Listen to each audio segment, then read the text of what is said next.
ওদালগুৰি জিলাৰ ডিমাকুছিৰ বৰংগাজুলি জামে মছজিদৰ ইমাম জোহৰ আলীক কালি বজৰং দলৰ সদস্যসকলে যি অমানসিক নিৰ্যাতন চলাইছে আৰু অকথ্য গালিগালাজ কৰিছে, অপমান কৰিছে, এই ঘটনাৰ আমি তীব্ৰ গৰিহণা জনাইছো।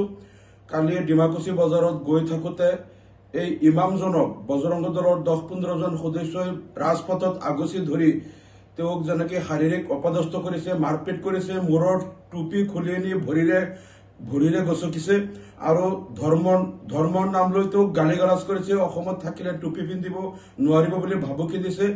আৰু এই যে জঘন্য ঘটনা কৰিছে, আমি অতি শীঘ্ৰে বজৰং দলৰ প্ৰত্যেকজন সদস্যক আমি গ্ৰেপ্তাৰ কৰিব দাবী জনাইছো। আৰু যিজন মহাদেৱৰ ঘৰত তেওঁলোকে আশ্ৰয় লৈছিল, সেই মহাদেৱক আৰু ইয়াৰ সম্পূৰ্ণ চক্ৰটোক গ্ৰেপ্তাৰ কৰি অতি সোনকালে বজৰং দলৰ অসমৰ পৰা পুলিয়ে পোখাই উভালিবলৈ আমি অসম চৰকাৰক দাবী জনাইছো। অসমত আমি এনে অশান্তি নিবিচাৰো।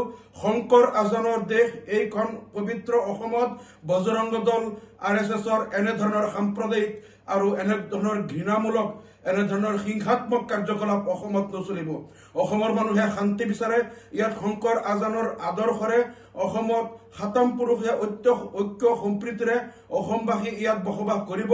উত্তৰ ভাৰতৰ নিচিনা ইয়াত UP, গুজৰাট, বিহাৰৰ নিচিনা তেওঁলোকে সাম্প্ৰদায়িক হিংসাত্মক কাৰ্যকলাপ চলাবলৈ অসমবাসীয়ে কেতিয়াও ইয়াত অনুমতি নিদিয়ে। আমি এনেধৰণৰ হিন্দু ৰাষ্ট্ৰ নিবিচাৰো। অসমৰ কোনো মানুহে এনে হিংসাত্মক হিন্দু ৰাষ্ট্ৰ নিবিচাৰে, য'ত যি হিন্দু ৰাষ্ট্ৰত ধৰ্মৰ নামত অন্য ধৰ্মৰ লোকক মাৰপিট কৰা হয়, তেওঁলোকৰ ধৰ্মক অপমান কৰা হয়, তেওঁলোকৰ মছজিদৰ ওপৰত গৈ নাচি বাগি গেৰুৱা পতাকা উঠোৱা হয়, মছজিদত আক্ৰমণ কৰা হয়, ইমামক আক্ৰমণ কৰা হয়, টুপি আনি গচকি দিয়া হয়। এনেকৈ ধৰ্মৰ নামত ভেদাভেদ, হিংসাত্মক কাৰ্যকলাপ এই হিন্দু ৰাষ্ট্ৰ অসমবাসীয়ে নিবিচাৰে। গতিকে বজৰং দল অসমত আৰু RSSৰ অসমত কাম নাই। অসমৰ পৰা অসম চৰকাৰে এইবিলাক বজৰং আৰু RSSক অসমৰ পৰা পুলিয়ে পোখাই উভালি পেলাই অসমৰ পৰা খেদি পঠাওক। অসমত এনেদৰে হিংসাত্মক কাৰ্যকলাপ নচলিব। অসমত চলিব শান্তি সম্প্ৰীতি মানৱতাৰ জয়গান।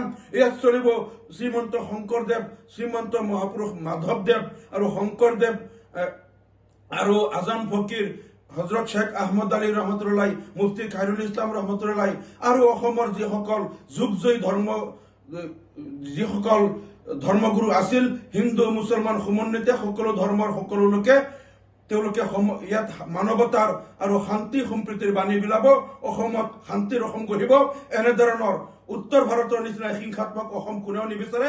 গতিকে আমি RSS বজৰংগৰ নিচিনা এনে অপশক্তিবিলাকক অসমক চিৰতৰে বন্ধ কৰিবলৈ, বেন কৰিবলৈ, এই সংগঠনবিলাকৰ ওপৰত নিষেধাজ্ঞা আৰোপ কৰিবলৈ আমি ৰাজ্য চৰকাৰক দাবী জনাইছো। আৰু ইয়াত আমি দেখিছো যে এই ঘটনাটোৰ সময়ত তাতে এজন ৰাজু বোলা এজন আদিবাসী যুৱক আৰু এগৰাকী আদিবাসী মহিলা তেওঁলোকে ওলাই আহি প্ৰতিবাদ কৰিছিল। গতিকে এই ৰাজু ওৰাণ এনেধৰণৰ যিসকল মানৱতাবাদী শক্তি অসমত আছে, মানৱতাবাদী যুৱকবিলাক যিসকলে ইয়াত ধৰ্মৰ নামত বিভাজন নিবিচাৰে, সকলোৱে শান্তি সম্প্ৰীতি থকাটো বিচাৰে, তেনে লোকসকলক আমি সমাজে আগস্থান দিব লাগে, তেওঁলোকক আমি শলাগ ল'ব লাগে। গতিকে মই পুনৰবাৰ অসম চৰকাৰক সকীয়াই দিছো, অসমত ধৰ্মৰ নামত এনেধৰণৰ বিষ বাষ্প বিয়পোৱা সাম্প্ৰদায়িক সংঘাত সৃষ্টি কৰাৰ কাণ্ড বন্ধ কৰক। অপশক্তিবিলাকক অসমৰ পৰা খেদি পঠাওক। অসমখন শান্তিৰ অসম আমি বিচাৰো। শংকৰ আজানৰ পবিত্ৰ অসমত এনেধৰণৰ অশান্তিৰ দাবানল কেতিয়াও নচলিব, আমি সকীয়াই দিছো। যিকোনো খবৰৰ বাবে যোগাযোগ কৰক 7099017330 লগতে 7099017110 নম্বৰত।